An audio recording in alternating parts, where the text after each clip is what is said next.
स्वतंत्रता दिवस समारोह और छत्तीसगढ़ की राजधानी रायपुर में जोर शोर से मनाया गया है और वहीं कुछ वीरों को पुरस्कार भी दिया गया है। हमारे साथ उनमें से एक मौजूद है, हम उनसे ही बात करेंगे। अरुण जी, आप जिस तरीके से बस्तर क्षेत्र में आपने काम किया, एक तो अनुभव बता दीजिए और दूसरा कि उस क्षेत्र में काम करने में मुश्किल कितनी आती है? सबसे पहले तो मैं अपने साथियों का, ईश्वर का, अपने माता पिता, परिवार का धन्यवाद दूंगा कि उन्होंने, उनके आशीर्वाद से ही मैं इस सम्मानित किया गया मुझे आज।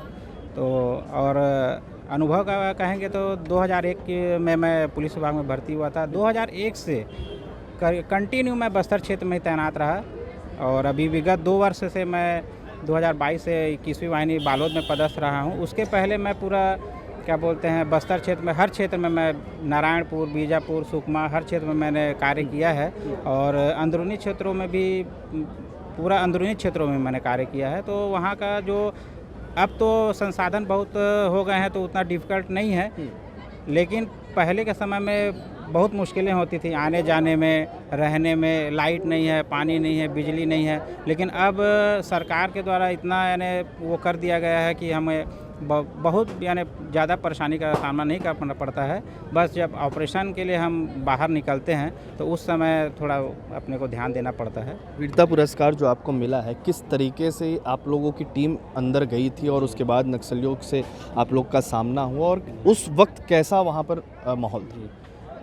ये घटना 10 अगस्त 2020 की है। कांकेर में मैं पदस्थ था, मेरी टीम कांकेर में ही थी।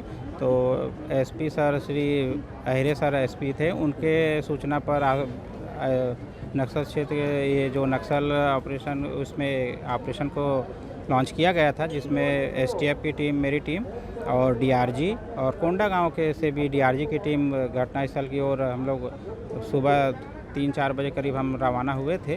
तो करीबन 4 बजे के समथिंग जब हम घटना से यानी जीवला मारी, यानी वो कांकेर का क्षेत्र है, बहुत ही खतरनाक एरिया है वो, बहुत यानी वो पहाड़, जंगल। तो वहाँ पर जब हम पहुँचे तो नक्सलियों द्वारा पहले से एम्बुश के लगा के हमारे ऊपर हमला किया गया। तो जवाबी कार्रवाई करते हुए जब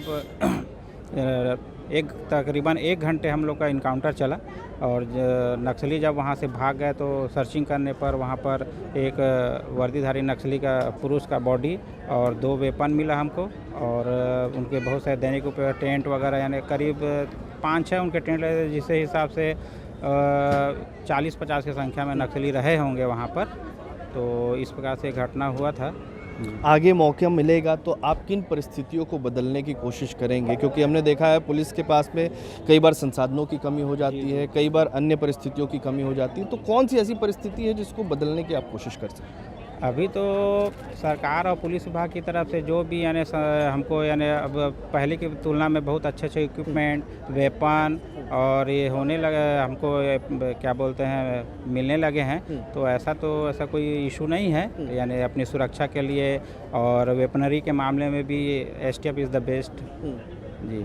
तो ये हैं भुवन जी, जिन्होंने सीधे तौर पर नक्सलियों से भिड़ंत की थी और उसके बाद उन तमाम नक्सलियों को न केवल वहाँ से खदेड़ा था, बल्कि मौके से कई भरमार बंदूकों के साथ में अन्य ऑटोमेटिक हथियार भी वहाँ पर से बरामद किए गए थे और सीधी मुठभेड़ नक्सलियों ने उन्हें की थी, जिसके लिए उन्हें वीरता पुरस्कार यहाँ पर दिया गया है। हम इस तरीके से और भी लोगों से बातचीत करेंगे और बताएंगे कि किस तरीके से वीरता पुरस्कार आज खास मौके पर उन तमाम लोगों को मुख्यमंत्री की तरफ से दिया गया है। छत्तीसगढ़ से TV9 के लिए अमित मिश्रा।